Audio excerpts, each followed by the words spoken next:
अस्सलाम वालेकुम dear students. जैसे आप जानते हैं हम नेचुरल डिज़ास्टर्स डिस्कस कर रहे हैं और उसमें से जो हमारा पहला नेचुरल डिज़ास्टर है दैट इज़ अर्थक्वेक। अब अर्थक्वेक है क्या, इसके जो मिटिगेशन मेजर्स हैं वो क्या है, बिफोर अर्थक्वेक हमें क्या करना है, आफ्टर अर्थक्वेक हमें क्या करना है, ड्यूरिंग अर्थक्वेक हमें क्या करना है, इसमें हम इस टॉपिक में हम वो सब देखेंगे। जैसे अगर आप देखो जो अर्थक्वेक है ये एक बहुत ही ख़तरनाक एक डिस्ट्रक्टिव नेचुरल हैज़ार्ड है। और जब जब ये होता है ये या तो थोड़ी बहुत एक्चुअली अचानक ही गसा या तो थोड़ा बहुत वार्निंग या कुछ वार्निंग होती ही नहीं है इसकी। और जब अर्थक्वेक होता है it is simply in certain shake earth, sudden shaking of earth's surface due to release of energy in the earth's crust. जो अर्थ के क्रस्ट में एनर्जी रिलीज होती है उसकी वजह से अर्थ जो है वो शेक होती है। और ये एनर्जी है जब ये रिलीज होती है जब two parts of the rock masses move suddenly in relation to each other along a fault. That time there is the sudden shaking of earth's surface which is known as earthquake. And I have already told you that it is the most destructive natural hazard, क्योंकि इसकी जो occurrence है usually हम क्या देखते हैं that is with little और no warning. अब जो अर्थक्वेक है व्हेन इट हैपन्स इसके रिजल्ट में क्या होता है, collapse of buildings, damage to infrastructure, damage to environment and loss of life.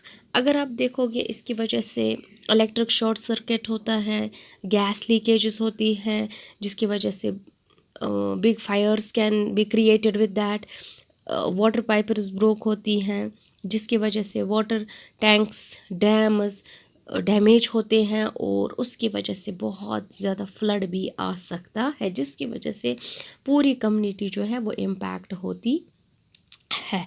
That means जो अर्थक्वेक है जब ये होता है इसका जो इम्पैक्ट है या जो इसका नेचर है that is actually dependent on the factors कि इसका मैग्नीट्यूड कैसा हो, इसकी लोकेशन कैसी हो, इसका वेयर जहाँ ये होता है वहाँ की सॉइल कैसी है और जियोलॉजिकल कंडीशन क्या है उस एरिया की। अकॉर्डिंग टू दैट अर्थक्वेक का डैमेज और अर्थक्वेक का ये नेचर होता है। दैट मीन्स जितना ज़्यादा मैग्नीट्यूड होगा उतना ही ज़्यादा डिस्ट्रक्शन होगा।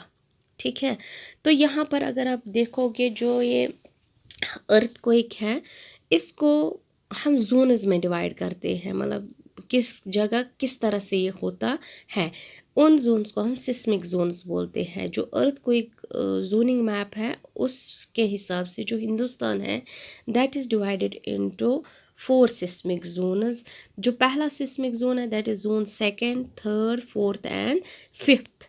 और कहते हैं इस क्लासिफिकेशन के हिसाब से जो आपका कश्मीर है, जम्मू एंड कश्मीर है, वो 4th और 5th सिस्मिक जोन में आता है। दैट मीन्स जो 4th और सिस्मिक जोन है वहाँ पर बहुत ज़्यादा सीवियर या बहुत ज़्यादा सीवियर अर्थक्वेक हो सकता है। दैट मीन्स जो आपका 2nd और 3rd है वहाँ पर ज़्यादा अर्थक्वेक के चांसेस तो होते हैं लेकिन कम होते हैं, उनका रेंज उतना ज़्यादा हैवी नहीं होता है। लेकिन जो आपका 4th और 5th सिस्मिक जोन है यहाँ पर severe to very severe earthquake हो सकता है। अब ये जो अर्थक्वेक है इसके लिए हमारे पास एक मेजरिंग स्केल भी है। हम किस तरह से इसका क्या नाम है इसका मैग्नीट्यूड दे सकते हैं। यहाँ पर अगर आप देखो जो अर्थक्वेक मैग्नीट्यूड या जो इसकी अमाउंट ऑफ एनर्जी जो रिलीज़ होती है और वो एक इंस्ट्रूमेंट से हम मेजर करते डिटरमाइन करते हैं, जो कंटिन्यूसली जो ग्राउंड के वाइब्रेशंस हैं वो रिकॉर्ड करता है, उसको हम बोलते हैं सिस्मोग्राफ। और इसके लिए एक हमारे पास एक सिस्मोलॉजिस्ट था चार्ल्स रिचर। उसने एक स्केल डेवलप किया इन द ईयर 1935, जिसमें आप क्या करते हो, आप अर्थक्वेक का मैग्नीट्यूड उस स्केल पे मेजर करते हो। उस स्केल को हम बोलते हैं रिचर स्केल, यानी कि जो चार्ल्स रिचर था इसने एक स्केल डेवलप की, तो उसको हम रिचर स्केल बोलते हैं। और आपको पता है यूता यूता जन इंक्रीज छु गसान रिचर स्केल पर, यानी कि यूता यूता जन अख पॉइंट हुरान त्यूत छ अस वुचान कि यह हसा छु आसान क्या छ वनान, जो आपका ग्राउंड मोशन है वो जब एक मतलब एक पॉइंट से इंक्रीज होता है, that means at that very time it is 10 times increase in ground motion, और इसे को वनित it is 30 times increase in the energy level. That means जितना जितना मैग्नीट्यूड ज़्यादा होगा उतनी उतनी ज़्यादा डिस्ट्रक्शन होगी, क्योंकि उतना ज़्यादा क्या नाम है इसका अर्थक्वेक हो जाएगा। अब जो एपिसेंटर वो होता है जहाँ से earthquake originate होता है। The point where an earthquake originates is called the epicenter. It is the point on the earth's surface that is directly above the forks, the point where यानी कि एम सद सोच छी आसान ये तंजन earthquake गसान छो, ठीक है। तो earthquake हमें अब पता है क्या है, इसको हम मेजर करते हैं रिचर स्केल पे। इसका जो एपिसेंटर है जहाँ से जहाँ ये ऑरिजिनेट होता है उसका हम एपिसेंटर बोलते हैं, ठीक है। तो यहाँ पर अगर आप देखोगे जिस मतलब जो सिस्मिक वेव्स जो अर्थक्वेक जनरेट करता है उनको डिटेक्ट करता है, उनको डायग्नोज करता है कौन सिस्मोग्राफ, ठीक है। पच इस मैग्नीट्यूड रिचर स्केल पर चेक करा। अब देखना है हमें इसका इम्पैक्ट क्या है, what is the impact, what are the effects of earthquake. As I have already told you, most destructive natural disaster it is. Let me tell you, जो अर्थक्वेक है बहुत ही डिस्ट्रक्टिव नेचुरल डिज़ास्टर हैं, ठीक है।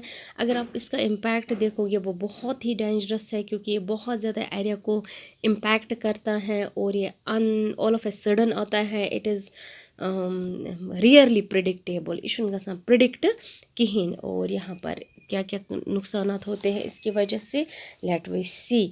Large scale loss of life and property, landslides and avalanches इसकी वजह से होते हैं। Fire due to cause damage to electric plants and gas pipelines, floods due to earth overflow from some natural water bodies and breaking of dams. And number next is trauma or psychological disturbances to victims and their near ones. यानी कि depression में हम आते हैं जब earthquake हो जाता है, डिस्टर्बेंस होता है, साइकोलॉजिकल डिस्टर्बेंस हो जाती है। डिसरप्शन ऑफ एसेंशियल सर्विसेज की डिसरप्शन होती है।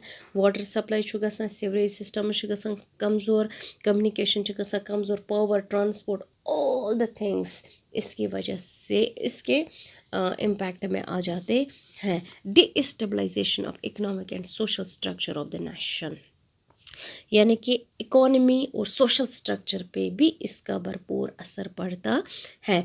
If you will take the example when there was the earthquake that happened in Jammu and Kashmir on 8th of October 2005, and that started early in the morning at 9:20 a.m. It was in 2005.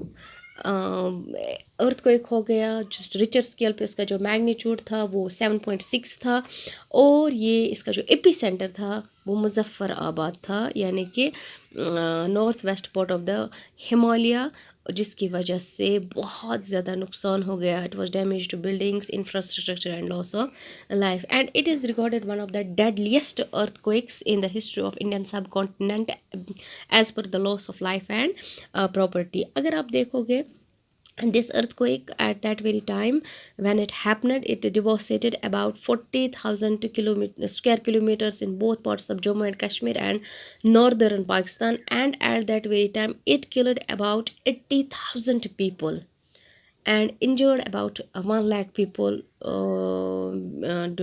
when it happened. And let me tell you, this earthquake affected nearly about 5 lakh families, and let me tell you about 3.5 million people got dislodged मतलब along with 1.6 million children. And let me tell you, besides मतलब तकरीबन 100 schools got damaged, 20,000 children got killed, and 20,000 injured in Pakistan and जो इसका जो आज़ाद कश्मीर है वहाँ पर इसका ये हो गया।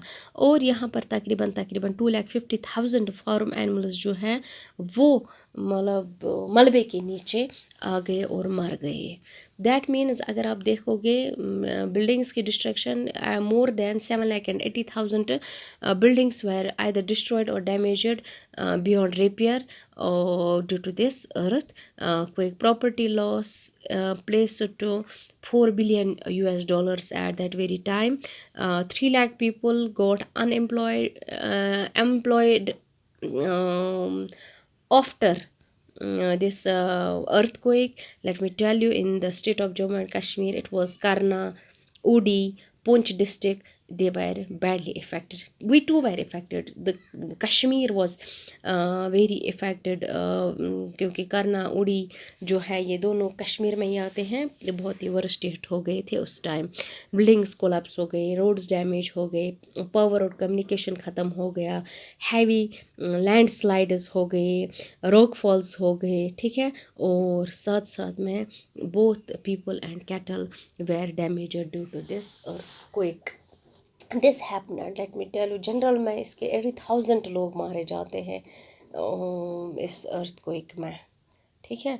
तो ये अर्थक्वेक बहुत ही डिस्ट्रक्टिव होता है, मतलब इसका जो नुकसानात हैं वो बहुत ज़्यादा होते हैं जैसे हमने देखा। लेकिन मैंने आपको कल भी बताया, जो हमारा प्रेयर टॉपिक था उसमें मैंने आपको बताया कि हम डिज़ास्टर को रोक नहीं सकते हैं, बट हम डिज़ास्टर के इम्पैक्ट को रोक नहीं सकते हैं, हम डिज़ास्टर को रोक नहीं सकते हैं, लेकिन हम इसके इम्पैक्ट को मिटिगेट कर सकते हैं, कम कर सकते हैं। For that we are having the disaster management, pre disaster, post disaster and during disaster. What we have to do, what can we do? Let me tell you, अगर आप मिटिगेशन मेजर्स को यहाँ पर देखोगे किस तरह से हम मतलब ये तो डिवास्टेशन है, human life, physical property, economy, ठीक है, और बहुत सारा नुकसानात होता है इसकी वजह से। मतलब लोगों को मारता है, एनिमल्स को मारता है, बिल्डिंग्स को ख़त्म करता है, प्रत कह चीज़ ये करान ये कमज़ोर। लेकिन हम कर क्या सकते हैं, व्हाट वी कैन डू, हम ऐसा क्या कर सकते हैं जिसकी वजह से हम इसके नुकसानात को रोक सकते हैं, हम इसका इम्पैक्ट जो है कम कर सकते हैं। What can we do? इंशाल्लाह that will be seen in next topic.